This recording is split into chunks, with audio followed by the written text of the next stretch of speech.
ومن سيئات أعمالنا من يهدي الله فلا مضل له ومن يضلل فلا هادي له ونشهد أن لا إله إلا الله وحده لا شريك له وأشهد أن محمدا عبده ورسوله الذي أرسله بالحق بشيرا ونذيرا وداعيا إلى الله بإذنه وسراجا منيرا فقد قال الله تعالى في كلامه المجيد وبرهانه التوحيد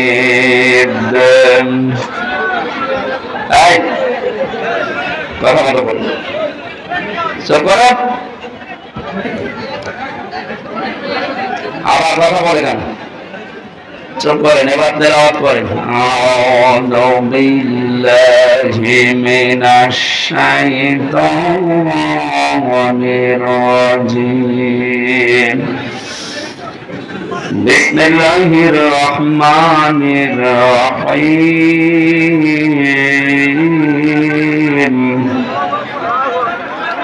لقد صدق الله رسوله الرؤيا بالحق لتدخلن المسجد الحرام إن شاء الله آمنين محلقين رؤوسكم ومقصرين لا تخافون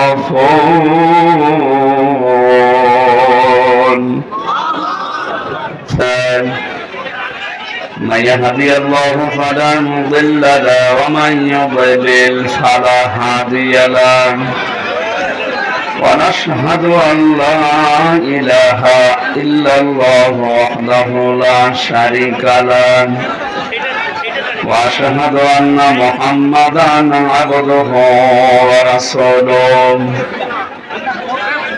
الذي أرسله بالحق بشيرا ونذيرا وداعيا إلى الله بإذنه وسراجا منيرا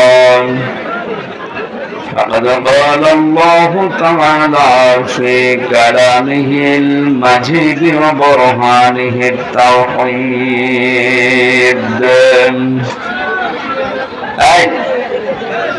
কথা মতো বলুন চুপ করো আবার কথা বলে কেন চুপ করেন এবার তেলাওয়াত করেন আউযু বিল্লাহি মিনাশ শাইতানির রাজিম বিসমিল্লাহির রহমানির রহিম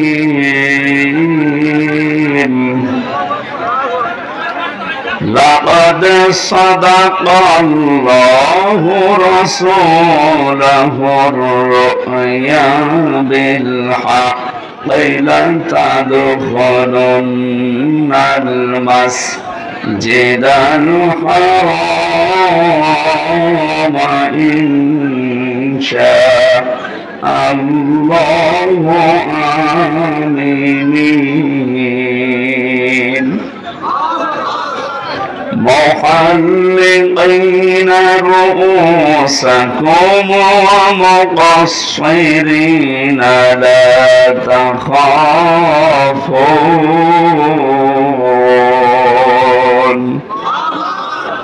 فعلم ما لم تعلموا فجعل من دون ذلك فتحا قريبا والذي أرسل رسوله أرسله بالهدى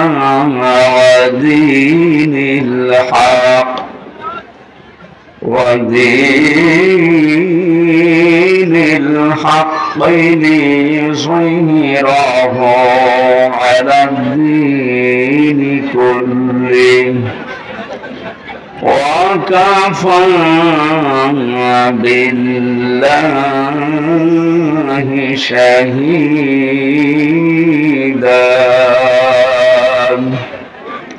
صدق الله العظيم. عن أبي هريرة رضي الله تعالى عنه قال قال النبي صلى الله عليه وسلم من تمسك بسنتي عند فساد أمتي فله أجر 100 شهيد. رواه ابن ماجه وما زادهم إلا إيمانا وتسليما. اللهم صل على محمد وعلى آل محمد كما صليت على إبراهيم. এই জায়গাটা একটুখানি ধরে দিলে তো হয়ে যাবে। ঠিক আছে, এখানে দাঁড়িয়ে আছেন কারা? বসেন তো, বসেন। كما صليت على إبراهيم وعلى آل إبراهيم إنك حميد مجيد. اللهم بارك على محمد وعلى آل محمد كما باركت على إبراهيم وعلى آل إبراهيم إنك حميد مجيد. سبحانك لا علم لنا إلا ما علمتنا إنك أنت العليم الحكيم. الحمد لله. দিনাজপুর জেলা সিরির বন্দর থানার অন্তর্গত বেন্নাপুরি হরিহরপুর উচ্চ বিদ্যালয় ময়দানে দক্ষিণ নগর মেকারপাড়া জামে মসজিদের উন্নয়ন কল্পে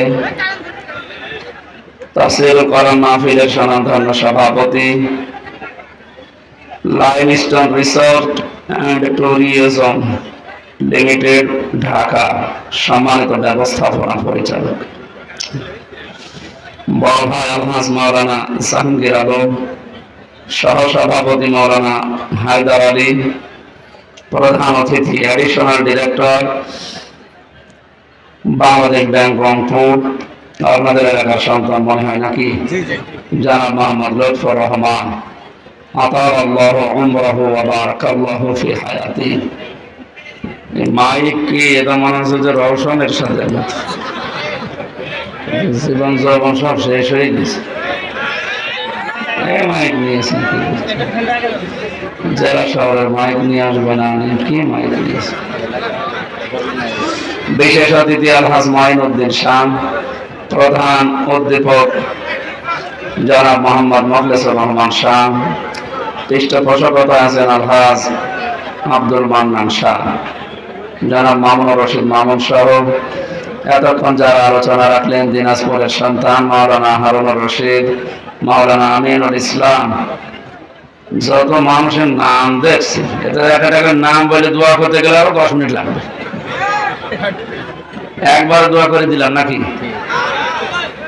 হবে না? হবে। একেবারে কোরআনের আয়াত দিয়ে দোয়া করে দিল। যার যে মর্যাদা ঈমান আর আমল অনুযায়ী আল্লাহ যেন দুনিয়া আখিরাতে বাড়িয়ে দেয়। আপনাদের আমিন বলা শুনে বোঝা যাচ্ছে যে মানুষগুলো 2 নাম্বার। জবান খুলে বলেন তো আমিন। এতক্ষণ আলোচনা রাখলেন মাওলানা হোসাইন আহমেদ মাহফুজ, সেই চুয়াডাঙ্গা থেকে এসেছে। সামনে বসা আছেন আপনারা মুসলমান ভাই বোনেরা, অন্য ধর্মের যারা আছেন ওয়েলকাম জানাচ্ছি। গত পরশুদিনও দিনাজপুরের মাটিতে 10 জন অমুসলিম ইসলাম গ্রহণ করেছে আমাদের কাছে।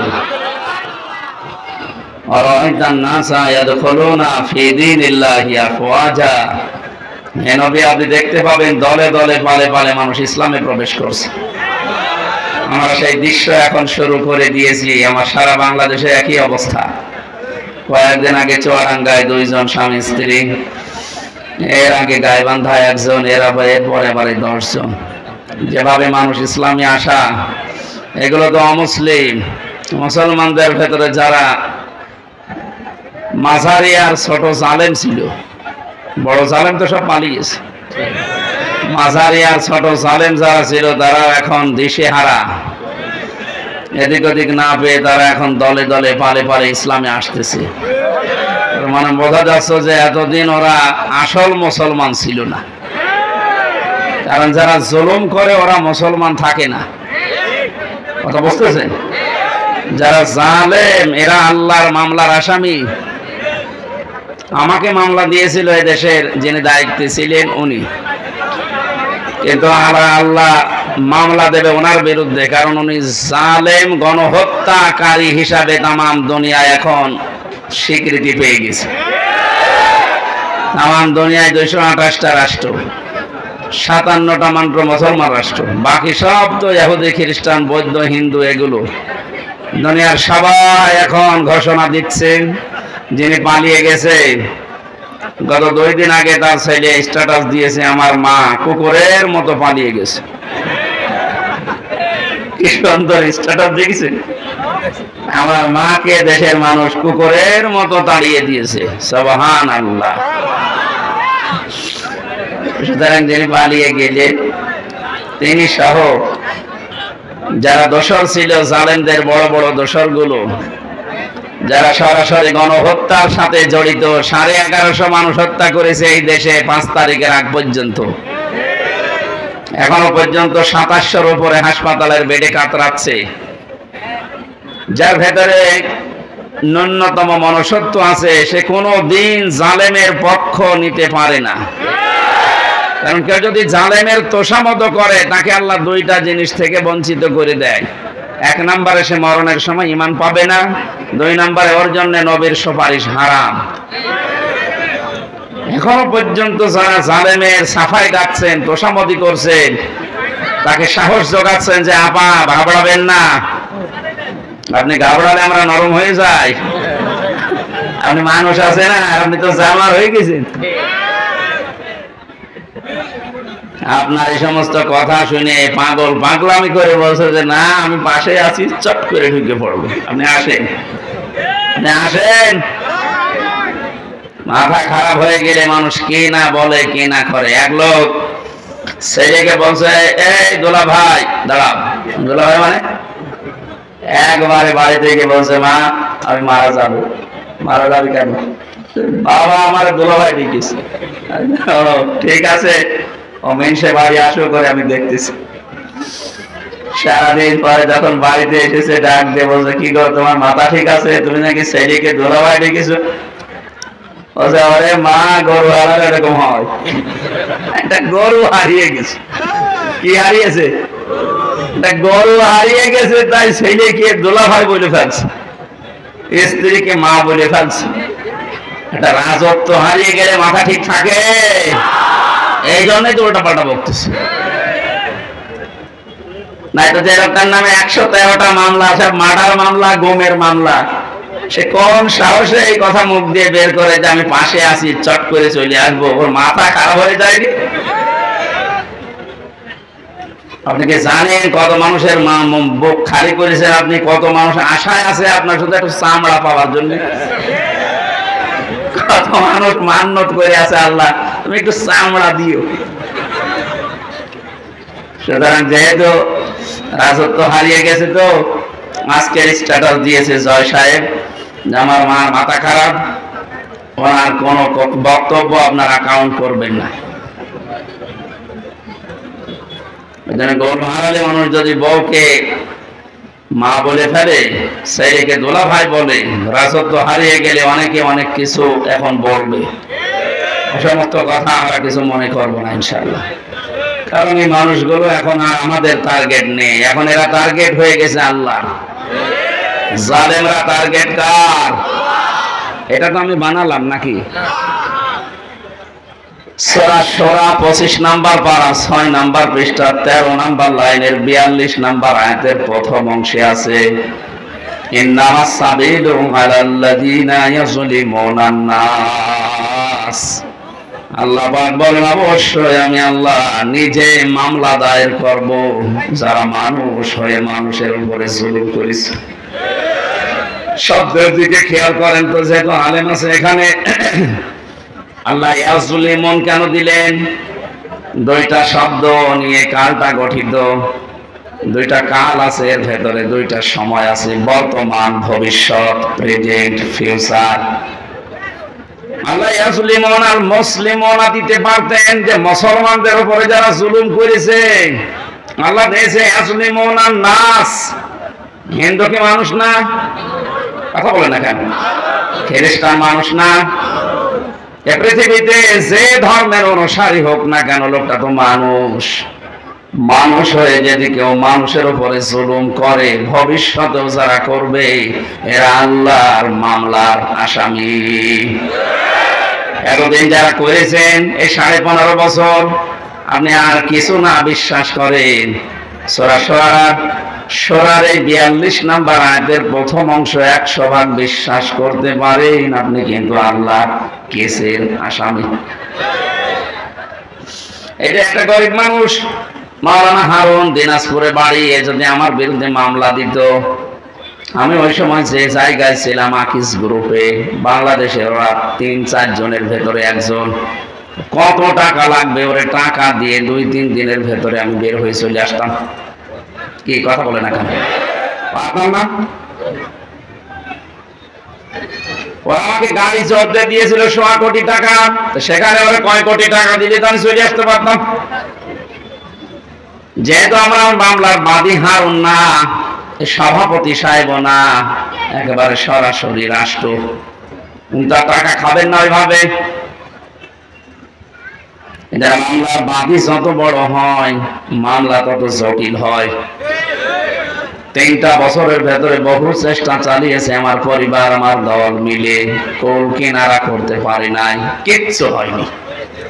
3 বছরে মামলা যেখানে ছিল ওই জায়গায় পড়ে আছে, অথচ কয়েকদিন আগে আমার মামলা সবগুলো ঢিসমিস হয়ে গেছে। বলি যে বিচারপতি, 3টা বছর তো মামলা আপনার কাছে ছিল, কিছুই তো করলেন না, আজকে মামলা দেখে বলছেন যে কোনো মাল নেই, কি দিয়ে বিচার করব? যা সব খারাপ করে দিলাম। এতদিন বললেন না কেন? এতদিনে তো মামলায় কোনো মাল ছিল না। কথা বলছেন কেন? আজকে বলছেন যে কোনো মাল ম্যাটারেস নেই, কি দেখে বিচার করব? সব খালাস করে দিলাম। সে ধরা পড়ার পর থেকে তো আপনার কাছে উঠতে আছে মামলা, ওই সময় কেন দিলেন না? এই কথাই বলতো মাননীয় আদালত যে হুজুর আমার হাত বাঁধা। কি বাঁধা? বলেন বলেন। বাংলাদেশের 1628 জন মানুষ দায়িত্বে আছে, ছিল, এখনো আছে। একটা মাত্র হাত খোলা ছিল, বাকি 1627 জনের হাত বাঁধা ছিল। গত পরশুদিন আমি যশোরে ছিলাম, ওসি সাহেব এসে বলছে হুজুর আমি আপনার সাথে খাবার খাবো। কেন? এতদিন পর্যন্ত আপনাকে আমি এখানে আসতে দেইনি, আমার কোনো দোষ না, আমার হাত বাঁধা ছিল। আজকে যেহেতু হাত খুলে গেছে, আমি মাপ চাইতে এসেছি, আর একটু খাবার খাবো আপনার সাথে। হাদিসে নাকি শুনেছি যে কিয়ামতে আল্লাহ জিজ্ঞাসা করবে কোন আলেমের সাথে একটু খাবার খেয়েছিলে। এখন মনে হচ্ছে, 15 বছরে মনে হয়নি। এখন বহু হাত বাঁধা লোক ছিল, এখন সবার হাত খুলে গেছে।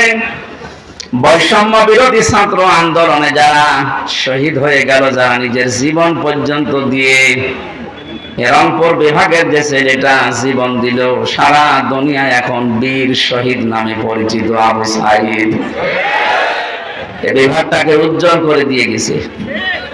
নাম যে ছিল এই নামটা আস্তে আস্তে মুছে যাচ্ছে, মফিজ আর থাকবে না।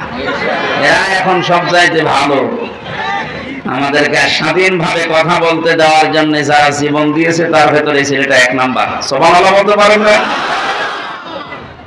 আল্লাহ যেন শাহাদতের সর্বোচ্চ মাকাম রংপুরের আবু সাইদ শহীদকে দান করে, বলেন আমিন। সুতরাং সংস্কার করার জন্য ওনারা যে উদ্যোগ নিয়েছিল, 9টা দফা দিয়েছিল, তার ভেতরে প্রথম যে আমরা কারো হাত এভাবে বাধা রাখতে চাই না, শুধু একজনের হাত খোলা, যা মনে চাইতো তাই করতো, আর বাকি সব তো হাত বাঁধা। হাইকোর্টের বিচারপতি যদি বলে আমার কিছু করার নেই, হাত বাঁধা, তাও তো আমার মামলা না, একেবারে ঠুনকো মামলা। এইটা দেখে উনি বলছেন আমার কিছু করার নেই, তো তোর ওই চেয়ারে বসে থাকা দরকার কি, তুই ভ্যান চালা।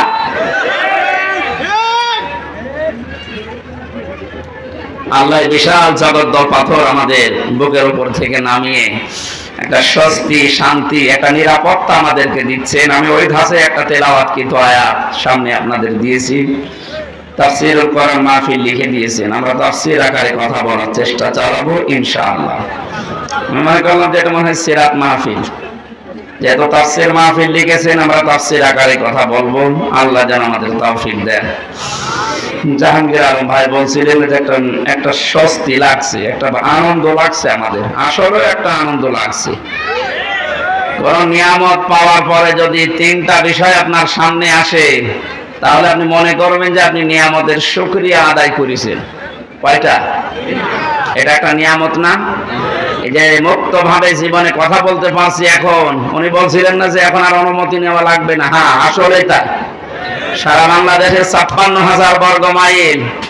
কয়েকদিন আগে গোয়েন্দা বিভাগের যিনি প্রধান এই বাংলাদেশে এখন, তিনি আমাকে বলছিল, হুজুর যেখানে যে ধাঁচে আল্লাহ কথা বলেছে কোরআনে, আপনি ওই ফোর্সে কথা বলবেন, কোনো বাধা নেই, কারো অনুমতি এদেশে আর নেওয়া লাগবে না। অন্যান্য ধর্মের মানুষেরা যেভাবে তাদের ধর্ম পালন করে, আপনারা কোরআন প্রচার করবেন এই মুসলিম দেশে উন্মুক্ত, কোন মহারথীর আর অনুমতি লাগবে না। এটা বিশাল কথা না? বলছে যদি কেউ বাধা দেয় একটু টাচ দেবেন, এই নাম্বার সেভ করে রাখেন, ওর ঠ্যাং ভেঙে ফেলবো। আমি বললাম যে স্যার আপনি ছিলেন কোথায়? বলছে না আমি কয়েকদিন আগে দায়িত্ব পেয়েছি, আমি এর আগে ছিলাম না, আমি একজন মুসলিম, আমার যা দায়িত্ব আমি পালন করব মরণ পর্যন্ত। আল্লাহ যেন তাকে তৌফিক দেন, বলেন আমিন। সুতরাং আমরা চাচ্ছি যত বিভাগ আছে বাংলাদেশে, বিচার বিভাগ, শিক্ষা বিভাগ, যত রকমের বিভাগ দেশে চলছে, স্বাস্থ্য বিভাগ সহ সব বিভাগের যারা দায়িত্বে আছেন, তাদের হাত যেন আর বাধা না থাকে, খুলে যায়। বলেন হাত খোলা থাকলে মানুষের যে সাহস হয়, তার বাস্তব মানে শহীদ আবু সাইদ হাত খুলে দাঁড়িয়েছিল। কথা বলে না কেন? হাত খুলে যেভাবে দাঁড়িয়েছে, কি সাহস বলেন তো? ওর কি জীবনের মায়া ছিল না? ছিল, ওর জীবনেরও মায়া ছিল। আমি কয়েকদিন আগে গিয়েছিলাম আমার কবরে, ওর বাবা বলছিল ছোটবেলা থেকে এরকম প্রতিবাদী, এমনিতেই গরিব মানুষের ছেলে, কিন্তু অন্যায় দেখলে সহ্য করতে পারে না, প্রতিবাদ জানাবে, সে পেছনে যা হয় হোক। যেহেতু হাত খোলা ছিল, দেখেছেন কি সাহস, নিজের জীবন পর্যন্ত বলেছেন এই বুকের ভেতর বলছে যাও, বুক পেতেছি গুলি কর, গুলিও করেছিল। যে মানুষগুলো গুলির সাথে সম্পৃক্ত, বলছে স্যার একটা মারি একটা মরে আর একটা যায় না, কি মানুষ আছে? এগুলো সব জানোয়ার। আর ভিডিও করে করে আবার দেখাচ্ছে। যারা এর সাথে সম্পৃক্ত, কাউকে যেন ছাড় দেওয়া না হয়। যারা একেবারে ছোটখাটো জালেম আছে, এদের অত কিছু করার দরকার নেই, না ছোটখাটো জালেমের এখন। আগস্টের 5 তারিখে 1টা পর্যন্ত সব একেবারে জান্নাতে ছিল। বিকাল 5টা বাজার পরে আমার বংশের, তো আমার কুষ্টিয়ায় বাড়ি, আমার বংশের 100 জনের 98 জন সব বঙ্গবন্ধুকে দ্বিতীয় নবী মনে করে, মানে এইরকম গোড়া আওয়ামী লীগ। আমার বিকাল 5টায় বলছে বাবাজি আমরা সব পাল্টিয়ে গেছি। পাল্টিয়ে গেছি মানে এখন আমরা সব জামাত ইসলাম। জামাত ইসলাম তা ভালো, পরিবর্তন হয়ে এত দ্রুত 4.5 ঘন্টার ভেতরে ইমান এনেছে, এখন সব পাল্টিয়ে গেছে। এখানে ছোটখাটো যে মানুষগুলো মাঝারি ধরনের জালেম ছিলেন, আর একেবারে ছোট জালেম, তারা দেখছে না আর কাজ হবে না, কারণ জালেমরা আর ঘুরতে পারবে না এদেশে। মানুষ এখন বড় সচেতন। যারা আসতে চাচ্ছেন, আমরা তো দেখতে পাচ্ছি দলে দলে মানুষ আসতেছে। এখনো তওবার দরজা খোলা আছে, এখনো এই দেশে আপনাদের জন্য উন্মুক্ত আছে। ছোটখাটো জুলুম করেছিলেন, ফিরে আসেন, ওয়েলকাম জানাচ্ছি ইসলামে। কোথায় আসবেন বলেন তো? ইসলামে আসবেন। আল্লাহ ইয়াজলিমুন আন-নাস এমনি দেয়নি, ওই জুলুম তো বন্ধ হয়ে গেছে, কিন্তু এখনো জুলুম থেমে নেই। আপনি কি মনে করছেন জুলুম বন্ধ হয়ে গেছে? এখন অনেক ঘাপটি মারা মুনাফিক ছিল এই 5 তারিখের পর থেকে আজকের এই 13 তারিখ পর্যন্ত, ওরা এখনো পর্যন্ত থেমেনি, ওরা এখনো চালিয়ে যাচ্ছে। যারা এগুলো করছেন আপনারা থামেন, নয়তো আপনার কপালে জালেমদের মতো আগুন লাগবে। ওদেরকে এতদিন জালেম বলতেন আপনি নিজে, আর এখন নিজেই জুলুমবাজ হয়ে গেছেন। এখন আপনি নিজে মানুষের বাড়ি ঘরে আক্রমণ চালাচ্ছেন দিনে রাতে, সাদা তো আবার চালু হয়ে যাচ্ছে। এগুলো মানুষ না, এগুলো জালেম, এগুলো মামলার আসামি আল্লাহ। কার? যারা আল্লাহর মামলার আসামি হয় তারা আমাদের বন্ধু হতে পারে? এজন্য আপনারা থামবেন। আপনারা যদি না থামেন, জনগণ উপযুক্ত জবাব দেবে সামনে ইনশাআল্লাহ। আজকে জরিপ দেখেছেন সকালে, ইন্টারন্যাশনাল জরিপ বের হয়েছে। বাংলাদেশের 100 জনের 28 জন জাতীয়তাবাদী দল যেটা আছে এটাকে সাপোর্ট করছে। 100 জনের 14 জন যারা বিদায় নিয়েছে জালেমদের সাপোর্টে আছে। 100 জনের 58 জন ইসলাম যারা চায় তাদেরকে সাপোর্ট করছে। এটা যদি অব্যাহত থাকে, চুপ করেন। জালেমরা তো বুঝে ফেলেছে, মুনাফিকরা অনেকে বুঝেছে যে না, এ তো দিনকাল ভালো না। এই কয়দিনের ভেতরে যদি 58 ভাগ হয়ে যায় ইসলামপন্থীরা, আর 1 মাস যেতে দেন, 100 ভাগে 80 ভাগ হয়ে যাবে ইনশাআল্লাহ। এই জন্য অনেকে বলছেন আর দরকার নেই, তাড়াতাড়ি আপনি দেন, আমরা আবার বসি। আবার বসি মানে জায়গাটা যদি ক্লিয়ার না করে ওই জায়গায় দেন, আবার তো দিনের ভোট রাতে হবে। একজন বিয়ে করে কেবল বাসর ঘরে ঢুকবে, দাদি শাশুড়ি এসে বলছে দেখো আমার কিন্তু একটা পুতি চাই। অনেক মাথা নিচু করে বলছে দোয়া করেন, হবে। শাশুড়ি এসে বলছে বৌমা যাই করো, আমার কিন্তু নাতি চাই। ঠিক আছে, দোয়া তো করেন। ননদ এসে বলছে আমার ভাতিজা চাই। দেবর এসে বলছে আমার ভাগ্নে চাই। স্বামী এসে বলছে তুমি কি করবা জানি না, আমার কিন্তু বেবি চাই। বউ এবার মুখ উঁচু করে বলছে স্বামী আপনার বংশের কি সব পাগল? কেবল আসলাম, এখন কিছু হইল না, আর আপনারা এক একজন বেবি চান, ভাতিজা চান, পুতি চান, নাতি চান। আমার সময় তো দেবেন 10 মাস 10 দিন। সময় না দিয়ে যা করেছেন, আরম্ভ করেছেন, আমি পাবো কোথায়? আমি কি ওগুলো ফ্ল্যাক্সি লোড করে সাথে নিয়ে আসবো?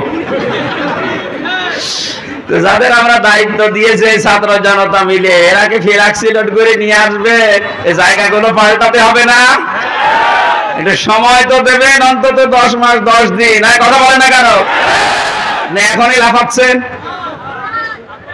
জামাত ইসলামীর কেন্দ্রীয় আমির ডাক্তার শফিকুর রহমান জানিয়েছে আমরা সময় দিতে চাই, যৌক্তিক এবং সম্মানজনক একটা সময় চাই। যে সমস্ত জায়গাগুলো এই 15.5 বছরে পুরাটা নষ্ট হয়ে গেছে, আপনি একটু ভাবেন তো কত বড় দুর্নীতিগ্রস্ত হলে জাতীয় মসজিদের ইমাম পালিয়ে যায়। কেন্দ্রীয় মসজিদ বাইতুল মোকাররমের ইমামও পালিয়ে গেছে। কোথায় ছিল দেশটা? প্রত্যেকটা দিক আর বিভাগ এরকম। এই সুনামগঞ্জের সাল্লায় দেখলাম একটা ইসলাম শিক্ষা পড়াচ্ছে হিন্দু টিচার। আপনি বলেন হিন্দু, সে ইসলাম শিক্ষা পড়াচ্ছে, কোথায় নামিয়েছে ইসলামকে? শিক্ষা ব্যবস্থা কোথায় নিয়ে গেছে? প্রত্যেকটা জায়গায় এরকম। বিচার বিভাগ কোথায় গিয়েছিল আপনি টের পাননি? কালামানিকের দিকে তাকিয়ে বিসি হয়ে গেছে। মানুষের কি রাগ বলেন তো, যে জায়গা আর দেখতে পাইনি এমন জায়গায় লাগিয়েছে যে ছাতা বিসি শেষ। কে যেন ডাবিং করে বলছে তাই বলে আমার বিসিতে মারবে? লজ্জা আছে ওর? এই শয়তান জায়গায় থাকতে যে জুলুম অত্যাচার করেছে আল্লাহকে ভুলে গেছে নাকি? ওয়ালা তাহসাবান্নাল্লাযীনা যালামু, হে নবী আপনি কি মনে করেন তাহসাবান্নাল্লাহা গাফিলান আম্মা ইয়ামালুয যালিমুন, নবী আপনি কি মনে করেন যে আমি জালেমদের সম্পর্কে একেবারে বেখবর হয়ে বসে আছি, আমার কোনো খোঁজ খবর নেই? সবচেয়ে বেশি খবর রাখে আমি জালেমদের। আল্লাহ যে জালেমদের খবর রাখেন এটার বাস্তব প্রমাণ দেখেননি? আর কি দেখবেন বলেন তো? আমার জীবনে সব পূরণ হয়ে গেছে। ও কালা মানিক যেদিন খেজুর পাতায় না কলা পাতায় ছিল ওই দিন আমার মন ভরে গেছে, যা আর কিছু লাগবে না। আল্লাহ যদি দুনিয়ার কিছু নাও দেখায় আমার আর কিছু দেখার দরকারও নেই। এই জন্য বলছি সংস্কার যখন আরম্ভ হয়েছে বাংলাদেশের 1628টা চেয়ারের একটা চেয়ারেও যেন আর কোনো আগের লোক না থাকে, ইমিডিয়েটলি তাড়াতাড়ি এই জায়গাগুলো পরিষ্কার করে নতুন মানুষ ওখানে বসান। এরা মাঝে মাঝে নতুন নতুন ইস্যু তৈরি করে আবার এই দেশটাতে পৃথিবীকে দেখাবে যে এখনো আমরা শান্ত হতে পারিনি। আমরা তো শান্ত আছি, এই কথা বলেন না কেন? এদেশে এখন যে যার ধর্ম ঠিক মতো নিরাপত্তার সাথে পালন করছে, কোনো অসুবিধা নেই। আর কিছু মানুষ যেহেতু চাচ্ছে এদেরকে যেন উপরে উঠতে না দেয়, ওরা চালিয়েছিল হিন্দুদেরকে দিয়ে, পারে নাই। আরে যখন পানি নেয়নি দেখছে আলেমরা মন্দির পাহারা দেয়, তখন আর কি করবে? ওটা বাদ দিয়ে এবার চালিয়েছে প্রধান বিচারপতিকে দিয়ে, দেখি কিছু করা যায় কিনা। ছাত্র জনতা দেখলো না, তখন আর হালে পানি নেয়নি, আবার লাগিয়েছে আনসার। আনসার মানে সাহায্যকারী। কিসের সাহায্যকারীরা? শয়তানের সাহায্যকারী। এটা দিয়েও পারে নাই, ডাক্তারদের লাগিয়েছে, ওইটাও হালে পানি নেয়নি। আবার লাগিয়েছে গার্মেন্টস কর্মীদেরকে, ওইটাও যখন আর পানি নিচ্ছে না, ওদের যা চরিত্র, আমার মনে হয় এখন গলন্দ ঘাটের বেশ্যাদেরকে লাগাবে সামনে। যত কিছুই লাগেন না কেন এ দেশের মানুষ কিন্তু এখন আর ঘুমিয়ে নেই। 58 যখন আজকের রিপোর্ট, আর কয়দিন যেতে দেন, 70 হয়ে গেলে এ দেশটা ইসলামের হাতে আসবে ইনশাআল্লাহ।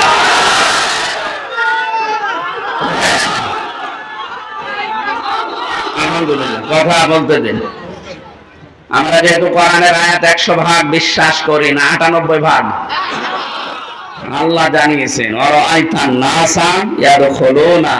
ইয়াদখুলুনা এটা মুজারি, বর্তমান ভবিষ্যৎ, প্রেজেন্ট ফিউচার। নবী যখন দেখবেন যে আল্লাহর সাহায্য এসে গেছে, তখন আপনি বিজয় দেখতে পাবেন।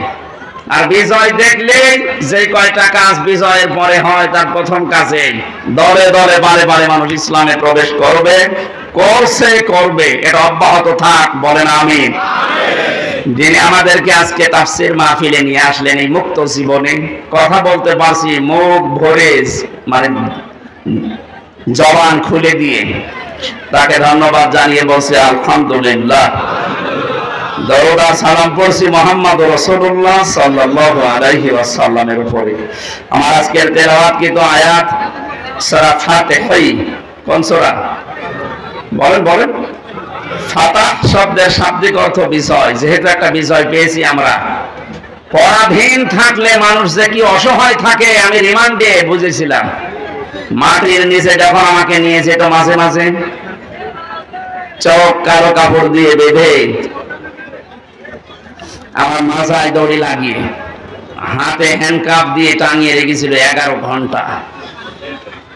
এমন একটা অসহায়ত্ব জায়গায় ছিলাম, দুনিয়ার কোনো মানুষের আওয়াজ নেই সেখানে। মাটির নিচে একেবারে কিং কর্তব্য বিমূঢ় হয়ে, কোনো আওয়াজ যায় না। কোন নামাজ হচ্ছে, কোন আজান হচ্ছে, কিছুই জানি না। জোহর, আসর, মাগরিব, ইশা পড়েছি আমি ইশারায়। আমি জানি না যে আজান হয়েছে কিনা, নামাজ হয়েছে কিনা, কারণ কোথায় আছে আমি নিজেও জানি না। পরবর্তীতে দেখলাম মাটির নিচ থেকে ওই সিঁড়ি দিয়ে উপরে তুলছে। এই যে স্বাধীন দেশের নাম শুনতাম যে আমরা স্বাধীন, অথচ আমরা ছিলাম পরাধীন। কি ছিলাম? এই কঠিন অবস্থা থেকে আল্লাহ আমাদেরকে তুলে আনলেন যেখানে, আপনি লক্ষ্য করেন। আজকে মাওলানা মামুনুল হক আছে রংপুরে, কালকে মনে হয় দিনাজপুরে আসবে। কয়েকদিন আগে আমার কুষ্টিয়ার বাংলাদেশ জামাত ইসলামী কুষ্টিয়া জেলা শাখার উদ্যোগে 550 আলেমকে এক জায়গায় করেছিল। আপনি ভাবেন বাস্তবতা নিয়ে আজ 550 আলেম 3.5 ঘন্টা 4 ঘন্টা আমরা আলোচনা করেছি। কোনো বাধা নেই, কোনো ভয় নেই, কোনো আশঙ্কাও নেই। অথচ আগস্টের 5 তারিখের আগে 550 না 5.5 জন আলেম এক জায়গায় হলে 10টা মামলা হয়ে যেত। কোথায় থেকে কোথায় আল্লাহ নিয়ে এসে দিয়েছেন।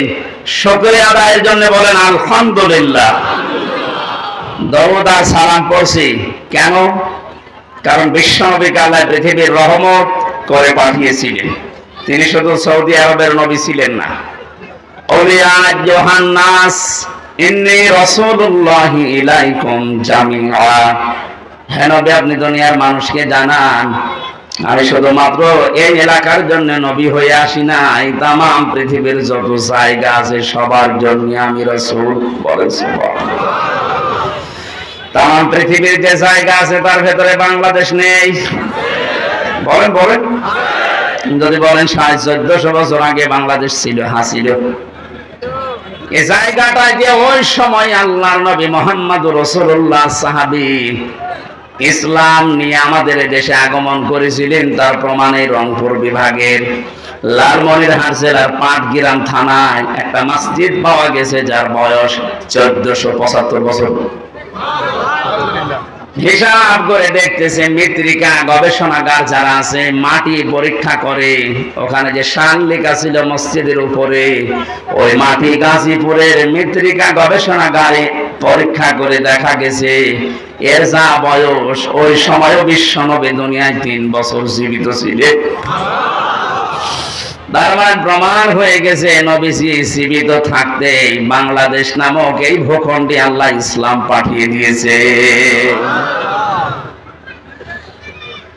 এজন্য আমরা নিয়ামত হিসাবে রাসূলুল্লাহকে যারা পেয়ে কদর করে না, সম্মান দেয় না, আল্লাহ পাক কিন্তু সে নিয়ামতকে তাদের মাঝে রাখে নাই।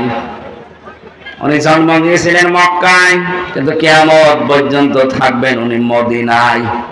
যেখানে আসলেন ওখানে কিন্তু বেশি দিন ছিলেন না, 63 বছরের ভেতরে মাত্র 53 বছর ছিলেন। কত বলেন বলেন। 53 বছর মাত্র জীবন কাটিয়েছেন সে মক্কায়। আর ওই 53 বছরের পর থেকে বাকি 10 বছর এবং এই 1450 বছর একাধারে যিনি যেখানে আছেন তার নাম মদিনা। তার নাম কি? ওই মানুষগুলো এত বেশি শ্রদ্ধা সম্মান জানিয়েছে, সাহায্য করেছে রাসূলুল্লাহকে, আল্লাহ এত বেশি খুশি হয়েছিলেন তাদের উপরে, কিয়ামত পর্যন্ত তাদের বুকের মাঝে আল্লাহ রাসূলকে রেখে দিয়েছেন। এখানে লাইভ স্টোন হজ গ্রুপের ব্যবস্থাপনা পরিচালক আছেন। হাজার হাজার মানুষকে দেশ থেকে উনি আল্লাহর ঘরের মেহমান করে নিয়ে যায় খেদমতের জন্য। আমি জিজ্ঞাসা করছি, জাহাঙ্গীর ভাইকে জিজ্ঞাসা করছি, মানুষ শুধু যদি হজ করতে যায়, সে ফরজ হজ নফল হজ যাই হোক, মক্কা বাদে হজের জায়গা আর আছে নেই? আপনি যদি শুধু মক্কাতেই হজের কাজগুলো করতে পারেন আপনার হজ হয়ে যাবে, মদিনায় না গেলেও হজের ক্ষতি হবে না।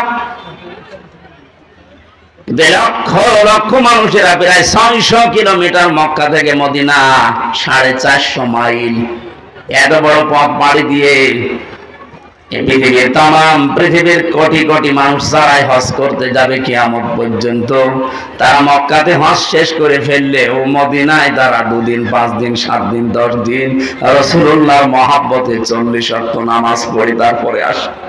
অথচ হজের কাজ সেখানে নেই, আর রাসূলকে সালাম দেওয়ার জন্য। এখান থেকে আমরা শিক্ষা যেটা নিতে পারি, যে আমাদের শুকরিয়া আদায় মক্কার লোকেরা করে নাই, আল্লাহ তাদের মাঝে রাসূলুল্লাহকে পাঠিয়েছেন কিন্তু রাখেন নাই। যারা শুকরিয়া আদায় করেছিল, নিয়ামতের গুরুত্ব দিয়েছিল, কিয়ামত পর্যন্ত আল্লাহ তাদের কাছে রাসূলকে রেখে দিয়েছে। আমাদের উচিত হবে আমরা যে নিয়ামত পেলাম, এই যে মুক্ত জীবন, নিয়ামতের শুকরিয়া আদায় করার জন্য আমি বলেছিলাম শর্ত মানা লাগে কয়টা? 3টা। বলেন তো কয়টা? আরো জোরে বলেন। কোরআনে কারীম জানাচ্ছে, ওয়াইযে তাযানা রাব্বুকুম লাইন শাকারতুম লাযিদান্নাকুম ওয়া লাইন কাফারতুম ইন্না আযাবি লাশাদীদ। স্মরণ করো সময়ের কথা।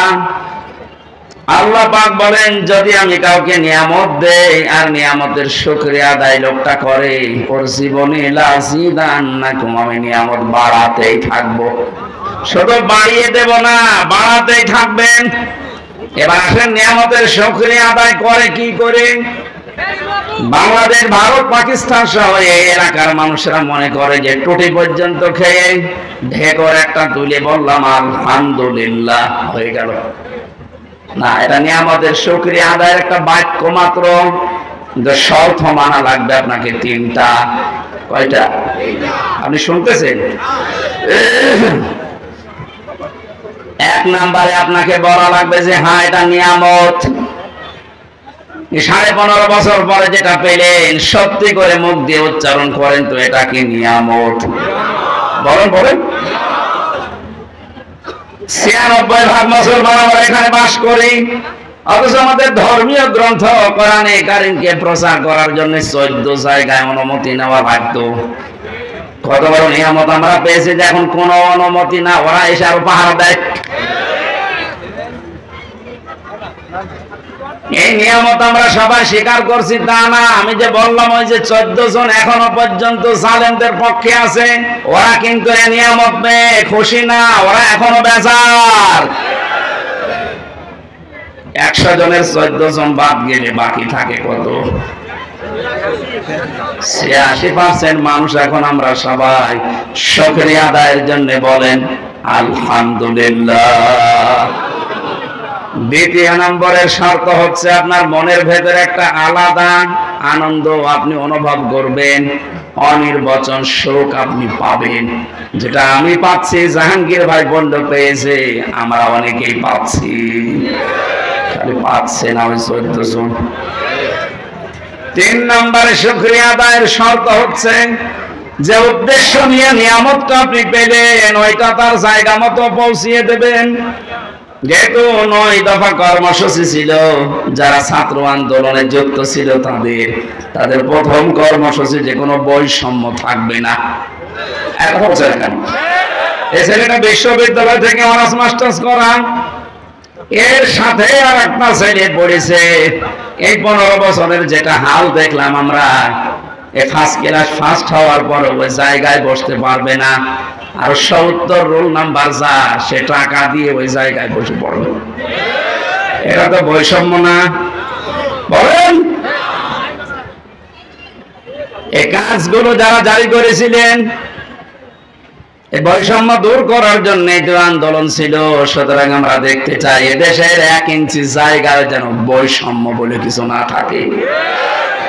আর এটা দূর করার জন্য মানুষের তৈরি করা আইন কানুন দিয়ে 100 ভাগ সম্ভব না, এটা সম্ভব হবে আল্লাহর এই কালাম দিয়ে। সুতরাং নিয়ামতের যদি সত্যিই পরিপূর্ণ শুকরিয়া আদায় করতে চাই, আল্লাহ পাকের এই নিয়ামত এই কালাম দিয়ে 56,000 বর্গ মাইল চলা লাগবে। এটা আমরা দেখতে চাই না।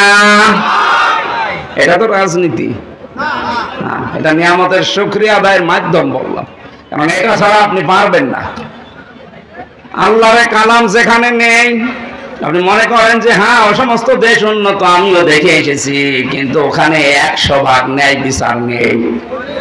আমি যে সিঙ্গাপুর, মালয়েশিয়া, থাইল্যান্ড সহ কতগুলো দেশ ঘুরে আসলাম কিছুদিন আগে, ওখানেও দেখেছি শান্তি আছে, কিন্তু 100 ভাগ ন্যায় বিচার ওই দেশে নেই। কারণ ওখানে আল্লাহর কালাম দিয়ে দেশ চলে না। আমার হাকামা বিহি আদালা, যারা কোরআন দিয়ে বিচার ফায়সালা করতে পারবে, নবীজি বলেন তারাই শুধু ন্যায় বিচার করতে পারবে। সুতরাং আমাদের এই দেশে যদি ইনসাফ কায়েম করতে চাই, ন্যায় বিচার দেখতে চাই, পৃথিবীর কোন মানুষের আইন দিয়ে হবে না, আইন লাগবে আল্লাহ। 53 বছর তো দেখলেন বাবা চালিয়েছিল, দুর্ভিক্ষে মানুষ মরিয়েছে। কত বছর কেন এটাকে আমি বানালাম? আমার ফাঁসি চাই। বীর মুক্তিযোদ্ধা মতিউর রহমান লিন্টু, এই লোকটার একটা বই আছে, এতদিন গোপন ছিল, এখন বাজারে পাওয়া যাচ্ছে। একটু পড়ে দেখেন তো, আপনি নিজেও বলবেন যে আমারও ফাঁসি চাই। পড়াটা আমি পড়ে দেখলাম, আল্লাহ তো ঠিকই বলেছে যে আমার ফাঁসি চাই, যা দেখিয়েছে আমি মনে হচ্ছে দেখে দেখে পড়ছি। তাহলে বাস্তবতা কি পেলাম? 53 বছরের ভেতরে বাবা চালিয়ে যা সুখ দেওয়ার দিয়ে গেছে, স্বামীও চালিয়েছিল, চাচা চালিয়েছে আপনার রংপুরের, কথা বলছেন এখানে বউ চালানো তো দেখলাম কেমন করে চালাই, ভাবিও চালিয়েছে। কাঙ্ক্ষের মানে ন্যায় বিচার শুধু মুখে বলে উড়িয়েছে যে ন্যায় বিচার কায়েম করছি, না কিচ্ছু করতে পারি নাই। ন্যায় বিচার কায়েম করার জন্য আল্লাহর এই কালাম লাগবে। একটু আশা হয় না, একটু তামান্না জাগে মনে যে আল্লাহর এই কালাম দিয়ে দেশটা চললে কেমন দেখা যায়, এটা আমরা দেখতে চাই। কারা কারা দেখতে চান দেখি? লিল্লাহি তাকবীর।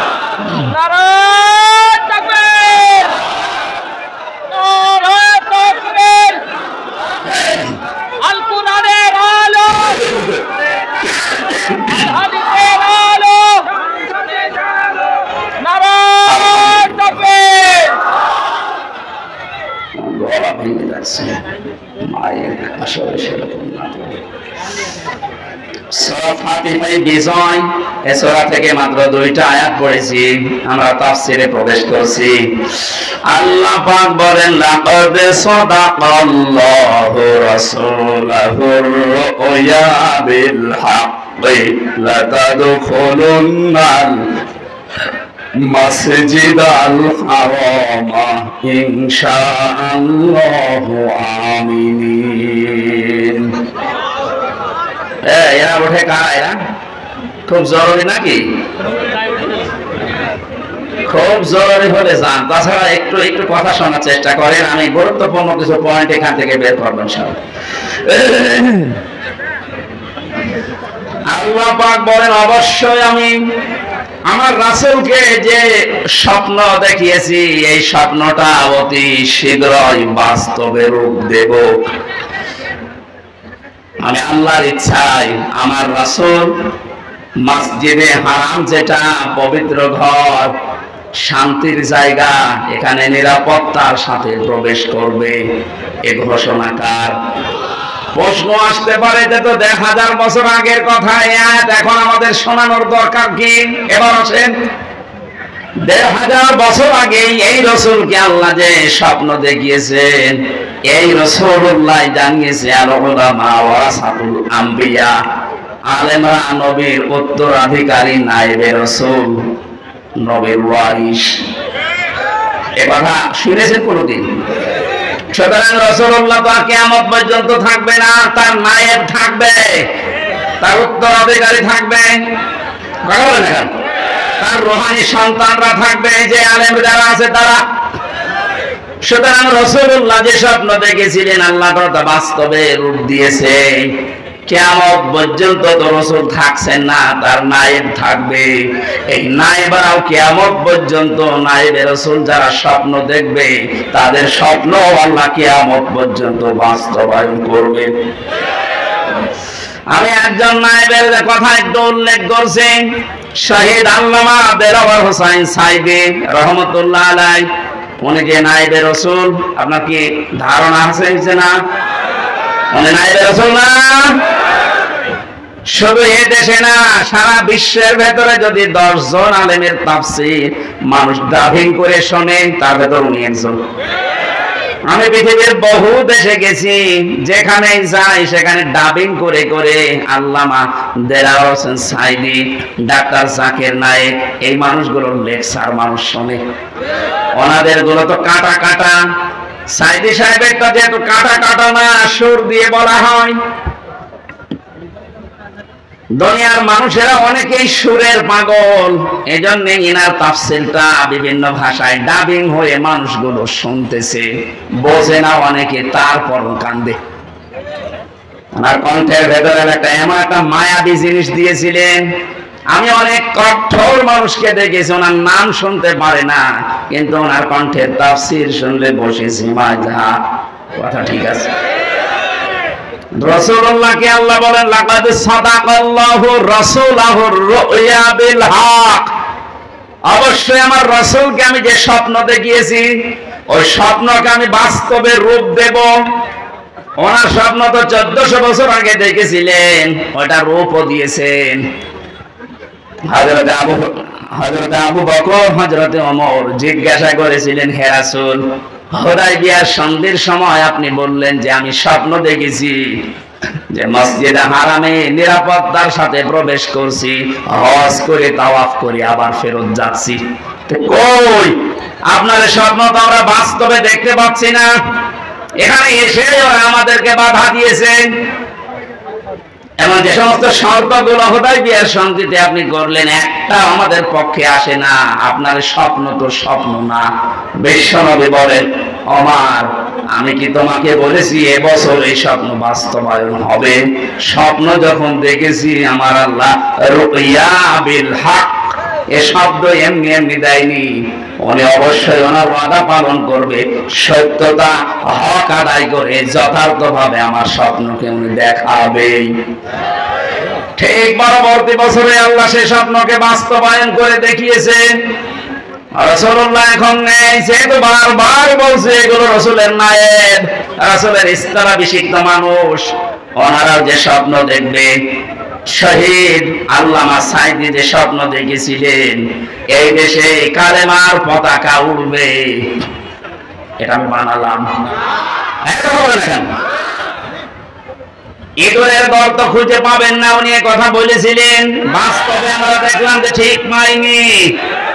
বলেছিলেন শুধু না দেওয়া হবে, দিল্লি গিয়ে পড়বেন, ঠিক পড়েছি। ওনার স্বপ্নগুলো একটা একটা করে সবই দেখছি বাস্তবে রূপ নিচ্ছে। ওনার আরো স্বপ্ন ছিল ৫৬,০০০ বর্গ মাইল উপরে কালেমার পতাকা উড়বে। শুধু উড়বে বলেননি, বলেছিলেন জালেমদের নাকের ডগার উপর দিয়ে উড়বে। ঠিক এখন তার দিকেই যাচ্ছে। রাসূলুল্লাহর স্বপ্ন আল্লাহ যেভাবে দেখিয়েছেন, রাসূলের নায়েব শহীদ আল্লামা দেলাওয়ার হোসেন সাঈদী রহমাতুল্লাহ আলাইহি তার স্বপ্নকে আল্লাহ মনে হচ্ছে খাপের খাপ মিলিয়ে দিচ্ছে। শব্দের দিকে তাকিয়েছেন, ইনশাআল্লাহু আমিন। যদি আল্লাহ চায়, হয়তো আল্লাহ 15 বছর 16 বছরে চাইনি, এজন্য নিরাপত্তা আমরা পাইনি। এখন যেহেতু আল্লাহ চেয়েছেন, রাসূলুল্লাহ চেয়েছিলেন 1 বছর পরেই, আর আমাদেরটা একটু দেরি হয়ে গেছে। তারপর আমরা হতাশ না। এই কথা বলেন না কেন? আল্লাহ পাক বলেন ইনশাআল্লাহু আমিন। নিরাপত্তার সাথে আমার যে ঘর মসজিদে হারাম, এই পবিত্র ঘরে হে নবী আপনার সাহাবীদেরকে আপনি প্রবেশ করতে পারবেন। আমরা দেখেছি ইতিহাস থেকে এই সূরার 18 নম্বর আয়াত আপনারা শুনছেন। হুদায়বিয়ার সন্ধির সময় ১৩০০-১৪০০ মানুষ নিয়ে এসেছিলেন নবীজি। ১৪০০ সাহাবী নিয়ে তিনি হজ করতে আসলেন।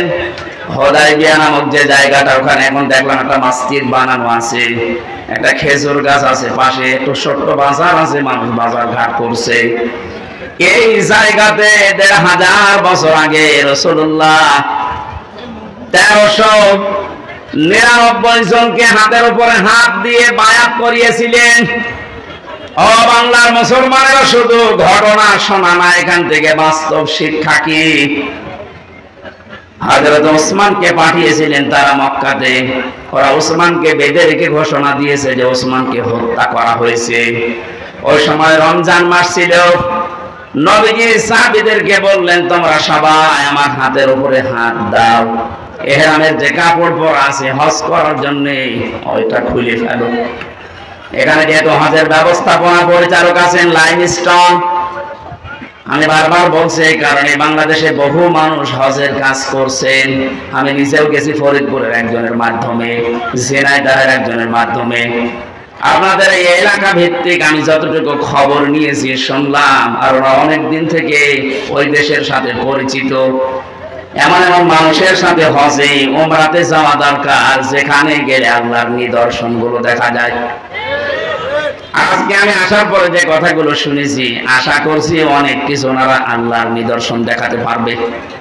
এই জায়গাটাতে একটু ঘাপলা আছে। যারা এই কাজগুলো করে ব্যবসার খাতিরে, তারা কিছু টাকা পয়সা বাঁচাতে অনেক মানুষকে আল্লাহর সৃষ্টি নিদর্শন দেখায় না। বহু জায়গা আছে দেখার মতো। আল্লাহ বলেন কুল সিরু ফিল আরদ ফানজুরু, জমিন ভ্রমণ করো আর নজর করে দেখো। ওনাদের যারা দায়িত্বে আছেন, জাহাঙ্গীর ভাই সহ, মহসিন ভাই সহ আর যারা আছে, আপনারা যদি যেতে চান ওই মানুষগুলোর সাথে যোগাযোগ করবেন আর বলে দেবেন এই যে কোরআনে হাদিসে যে বর্ণিত জায়গাগুলো আমাদের দেখান, আমাদের ঈমান যেন যা আছে আরো বেড়ে যায়। আমি তো শুধু হজে চাইনি, 45টা দিন যত কিছু কোরআন হাদিসে পড়েছি সব মিলাতে গেছি। এখানে নবীজি 1400 মানুষকে নিয়ে একজন মানুষকে পাঠিয়েছিলেন, তার জামাই হযরত ওসমান, আর বাকি সব তার সাথে। যেই শুনেছে যে ওসমানকে ওরা হত্যা করেছে, শুধু এই খবরটা, অথচ হত্যা করে নাই, বেঁধে রেখেছিল। নবীজি বললেন এই গাছের এই বাবলা গাছ, এখানে আমার হাতের উপরে হাত লাগাও, আর 1399 জন যারা আছো হজের কাপড় পরা, হজের কাপড় খুলে ফেলো। যারা আলেম আছেন বলেন তো, হজ করা অবস্থায় কাপড় খোলা না? কোন মানুষ যদি শরীরের পশম খুলে পড়ে যায় তার ক্ষতি হবে হজের। হজের যে সমস্ত কাজগুলো আছে, একটাও যদি আপনার ওয়াজিব যেগুলো উলট পালট হয়ে যায়, বিনা কারণে আপনি চুল টেনে ছিঁড়তে পারবেন না। কথা বুঝতেছেন? যেখানে চুল টেনে ছিঁড়ে বা এমনি চুল পড়ে যদি টান দিয়ে তাহলে দম দেওয়া লাগে, হজের ক্ষতি হয়ে যায়। সেখানে আপনার ইহরামের কাপড় নবীজি বললেন খুলে ফেলো, সাধারণ কাপড় পরো। নবী কি জানতেন না যে আমার ফরজ হজ নষ্ট হয়ে যাবে? জানতেন না? জানার পরও কেন করলেন? এবার আসেন দ্বিতীয় নম্বরে। ওই সময় ছিল রোজার মাস, রমজানে রোজা ফরজ। নবীজি বললেন সবাই ভেঙে ফেলো রোজা, এখন রোজা রাখা লাগবে না, পরবর্তীতে দরকার হয় রোজা করে দিবা। ইসলাম আমরা কোন জায়গা থেকে, কে কোথা থেকে নিচ্ছি জানি না, ইসলাম নেওয়া লাগবে রাসূলুল্লাহর কাছ থেকে। অমনি হিসাব মিলান, আজকে 1400 বছর পরে 1399 জন মানুষ নবীজির হাতে হাত দিলেন। আল্লাহ আকবারের আয়াত নাযিল করলেন ওই সময়, লাকাদ রাদিয়াল্লাহু আনিল মুমিনিনা ইয ইউবাইউনাকা তাহতাশ শাজারাতি ফাআলিমা মা ফি কুলুবিহিম ফানসালাস সাকিনাতা আলাইহিম ওয়া আসাবাহুম ফাতহান করিবা। শব্দ দিয়েছেন, দেখেছেন লাকাদ, অবশ্যই আমি আল্লাহ রাজি হয়ে গেছি, অথচ কাজ এখনো শুরু হয়নি। আল্লাহ বলেন আমি রাজি হয়ে গেছি। রাদিয়া এটা মাছের সিগা, এটা অতীতের শব্দ। আল্লাহ গ্যারান্টি দিয়ে বলছেন আমি রাজি হয়ে গেছি আনিল মুমিনিনা, ওই মুমিনদের উপরে, তাহতা শাজারা, এই যে বাবলা গাছের নিচে আপনার হাতের উপরে যারা হাত দিয়েছে, এই বায়াত যারা গ্রহণ করছে, ইয ইউবাইউনাকা, আপনার কাছে যারা শপথ নিচ্ছে, বাক্য বায়াত গ্রহণ করছে, এদের প্রত্যেকের উপরে আমি আল্লাহ রাজি হব না, হয়ে গেছি। বলেন বলেন, চিন্তা করলেন না কোনদিন একটা শোনার পরে যে কেন আল্লাহ রাজি হয়ে গেল? অথচ 2টা ফরজ তারা তরক করছে, হজ ভেঙে ফেলছে, রোজা ভেঙে ফেলছে। কেন? কি এত ঘটনা ঘটে গেছে? মাত্র একটা মানুষকে ওরা আটক করে রেখেছে, ঘোষণা দিয়েছে মিথ্যা যে মেরে ফেলেছি, তাছাড়া কিছু না। এখন তো শুরু হয়নি কিছু। এতটুকুর পরে যদি নবী এতগুলো কাজ করতে পারেন, আল্লাহর নবী এতগুলো মানুষের হাত দেওয়ার পরে নিজের হাতটা উপরে বললেন এটা ওসমান নেই, আজকে যারাই বায়াত নিচ্ছে সবার উপরে যেহেতু আল্লাহ রাজি, আমি এই হাতটা দিলাম, এটা ওসমানের হাত। বিশ্বনবী জানালেন সাহাবীরা, আজকে আমাদের শপথ হচ্ছে একটা, ওসমান হত্যার বদলা না নিয়ে আমরা কেউ মদিনায় ফেরত যাব না। এই সংবাদ যখন ছড়িয়েছে যে 1399 জন নবীর হাতে হাত দিয়ে বায়াত গ্রহণ করছে যে ওসমান হত্যার বদলা না নিয়ে ওরা ফেরত যাবে না মদিনায়, ওরা এই সংবাদকে ভয়ের চোটে ওসমানকে ছেড়ে দিয়েছে। সুবহানাল্লাহ, আলহামদুলিল্লাহ, আল্লাহু আকবার বলার জন্য আমি বলি না। এখানে শিক্ষা কি? একটা মানুষের জীবনের মূল্য কত বেশি। নবীজি শুধু একটা মানুষকে হারিয়েছিলেন, তারা মেরে ফেলেছে, মিথ্যা সংবাদ ছড়িয়েছে। এ কারণে যদি তিনি বলতে পারেন আমরা প্রতিশোধ না নিয়ে আজকে মদিনায় যাব না, হজ এখন থাক, ইহরামের কাপড় খুলে ফেলো, রোজা ভেঙে ফেলো, আগে আমরা প্রতিশোধ নেব, শরীরে শক্তি অর্জন করো। 1100-র উপরে মানুষ মারা গেল 5 তারিখের আগে। আমাদের এখন শপথবদ্ধ হওয়া দরকার। আপনি কি বুঝে হ্যাঁ করছেন নাকি আন্দাজে হ্যাঁ করছেন? ইসলাম এটার নাম। আজ আমরা যদি ঐক্যবদ্ধ হয়ে এভাবে সব এক জায়গায় হতে পারি না, একজনের জন্য নবীজি যদি সব বাদ দিয়ে প্রতিশোধ নেওয়ার জন্য শপথ নিতে পারে, 1100 মানুষের জন্য যে লোকটা দায়ী, ও চট করে ঢুকে পড়বে, আমরা আঙ্গুল চষবো। আপনি আসেন, আপনাকে দেখছি, আসেন। এরা একটা টাচ দিয়ে রাখে, কয়েকদিন আগে শিল্পকলা একাডেমির একজন দায়িত্ব পেয়েছেন। এ লোকটার নাম সৈয়দ বেলাল আহমেদ না হেলাল, বেলাল না হেলাল আহমেদ জানেন। এ লোকটা দায়িত্ব পাওয়ার পরে চেয়ারে বসে ঘোষণা দিয়েছে আল্লাহর বিরুদ্ধে যে 2024 সালে মেয়েদের পর্দা করার দরকার নেই। পর্দা করা এটা তো হামজার নির্দেশ। বলেন বলেন, এ সরাসরি কথা বলেছে হামজার বিরুদ্ধে না আল্লাহর বিরুদ্ধে? এটা যেহেতু তাফসীর মাহফিলে এই মানুষগুলো না, এটা রেকর্ড হচ্ছে, কালকে সারা দেশে ছড়াবে। আমি এখন 18 কোটি মানুষের দায়িত্ব নিয়ে কথা বলছি। ইমিডিয়েটলি এই নাস্তিককে চেয়ার থেকে নামাতে হবে। এই কথা বলেন না কেন? নয়তো এরকম সাহস পাবে, কিছুদিন পরে কালামানিকের মতো আরেকজন আসবে। আমরা চাই এই নাস্তিক সৈয়দ হেলাল উদ্দিন নাকি হেলাল আহমেদ শিল্পকলার দায়িত্বে যে পেয়েছে, আল্লাহর বিরুদ্ধে কথা বলিস। 96% মুসলমানের দেশে আল্লাহর বিরুদ্ধে কথা বলা মানুষ আমরা দেখতে চাইছি। আরে ওকে পাল্টাতে হবে, ওকে পাল্টাতে হবে। এর জন্য যদি আবার শপথ নেওয়া লাগে, আমরা শপথ নিতে রাজি আছি। স্বপ্ন যখন দেখেছে রাসূলুল্লাহ নায়েবরা, এই স্বপ্ন বাস্তবায়ন হবে। উনি যখন বলেছিলেন জালেমদের নাকের ডগার উপরে কালেমার পতাকা উড়বে, ইনশাআল্লাহ এই স্বপ্ন বাস্তবায়ন হবে। এই জন্য আয়াতের মাঝে আল্লাহ ইনশাআল্লাহ দিয়েছেন, ইনশাআল্লাহ আমিন।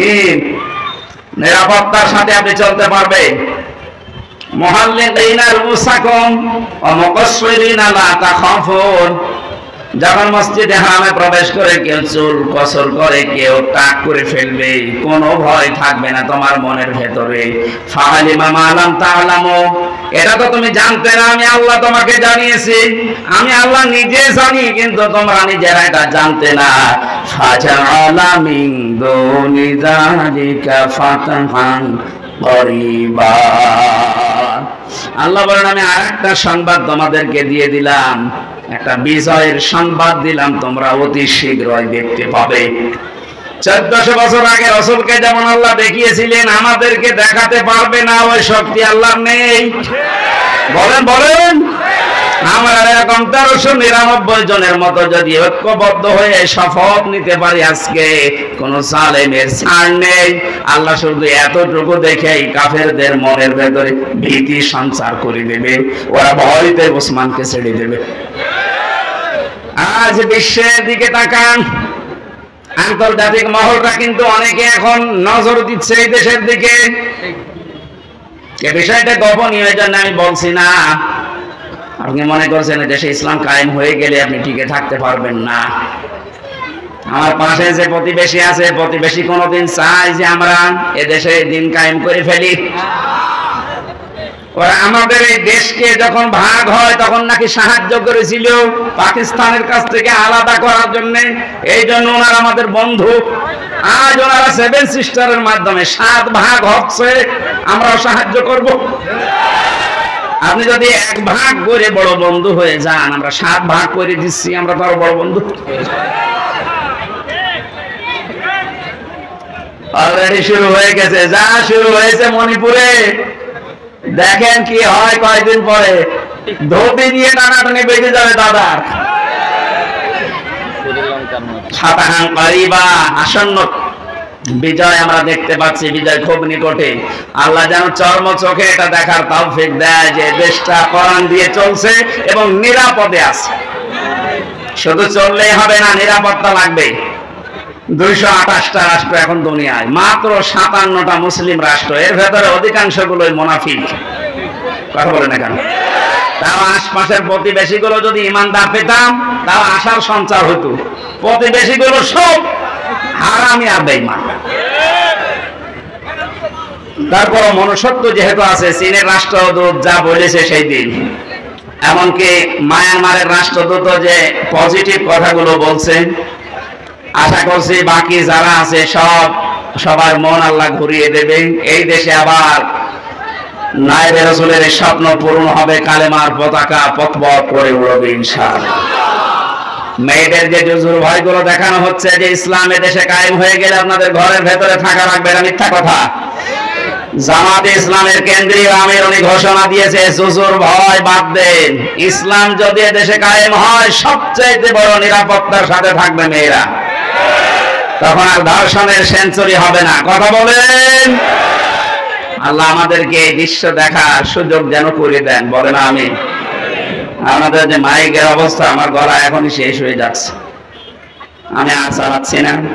আমার যে বইগুলো মেয়েদের সম্পর্কে লেখা, গাড়িতে মনে হয় বইগুলো আছে, মেয়েদেরকে নিয়ে ওখান থেকে দিয়ে দেবেন, ওখান থেকে নিয়ে মেয়েদেরকে দেবেন। পারিবারিক জীবন নিয়ে লিখেছি। আল্লাহুম্মা আমিন।